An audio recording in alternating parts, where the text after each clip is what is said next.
বেরিয়ে পড়লাম ঠাকুর কিনতে। তো এই প্রথম আমরা সরস্বতী পুজো হচ্ছে আমাদের বাড়িতে। তো খুব আনন্দের সাথে আমরা সবাই মিলে বেরিয়ে পড়লাম। আমরা সপরিবারেই বেরিয়েছিলাম, তার সঙ্গে নমাসিকে ডেকে নিয়েছিলাম, সিন্টুরাও ছিল।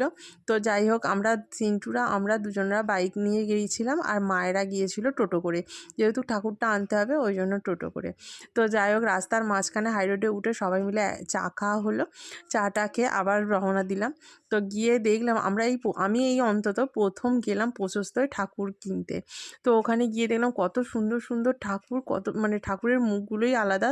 খুব ভালো লাগছে ঠাকুরগুলো দেখতে। আমি প্রথম দেখলাম, আর খুব বড় বড় ঠাকুরও দেখলাম। সবথেকে বড় একটা ঠাকুর দেখেছি, সেটাও তোমাদের সঙ্গে শেয়ার করব। আর প্রত্যেকটা ঠাকুরের মুখই অন্যরকম, তোমরা যেটা বলবে সেটাই রেডি করে দিচ্ছে। তো আমরা অনেক ঠাকুর দেখলাম, মানে সব জায়গাগুলোই ঘুরে দেখলাম। তো দেখার পরে আমাদের একটা ঠাকুর পছন্দ হয়েছিল। সেটা একটু ছোট ছিল সাইজে, কিন্তু মানে আমরা ভাবছিলাম যে আর দুটো দেখি তারপর কিনবো বলে, তো ওই আর দুটো দেখতে গিয়ে সেই ঠাকুরটা বিক্রি হয়ে যায়। আর এই দেখো, এই ঠাকুরটা হচ্ছে সবথেকে বড় ঠাকুর। খুব ভালো লাগছিলো, সামনে থেকে আরও সুন্দর লাগছিল।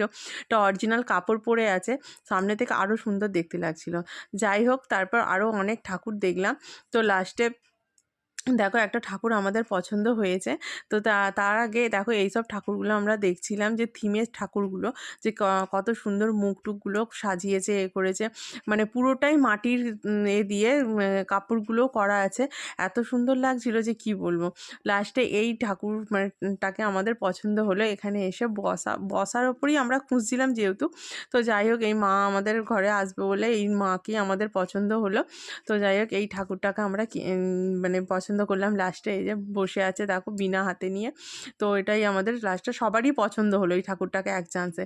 তো উনি একটু মুখটাকে ভালো করে একটু মেকআপ করে দিল, মানে যিনি বিক্রি করছিলেন। আমরা বললাম যে একটু ঠাকুরটার মুখটা একটু ঠিক করে দিন, বলে উনি ঠিক করে দিল। আর গয়নাগাটি পরেই ছিল, তো মানে একদম রেডি ছিল। আর সত্যি কথা বলতে, ঠাকুরটা যেন চোখ সরানো যাচ্ছিল না। আমার বাবুর, মায়ের, বাপির সবারই এক চান্সে ঠাকুরটাকেই পছন্দ হয়ে গেল। যাই হোক, ওকে মাকে নিয়ে চলে এলাম। আর দেখো, মাকে কোলে নিয়ে তোমাদের দাদা আসছিল রাস্তা দিয়ে, এসে টোটোতে বসিয়ে দিয়েছে। এমনভাবে টোটোতে বসে আছে, তোমরা দেখো, জানো টোটোটার সিটটা যেন ওই মায়ের জন্যই ফাঁকা ছিল। টোটোর মধ্যে দেখো এসে বসে আছে। মায়েরা টোটোয় করে ঠাকুরটাকে নিয়ে এলো সাবধানে, আমরা বাইকে করে চলে এলাম বাড়িতে। আর হ্যাঁ, তার জন্য ঠাকুরটার জন্য আরও কয়েকটা জিনিস কেনাকাটি বাকি ছিল, সেটা আমরা কিনে কাটে তারপরে বাড়িতে এলাম। দেখো, হাইরোডের মধ্যে দিয়ে, মানে হাইরোডের মধ্যে এই প্রথম এত রাত্রিবেলা এলাম।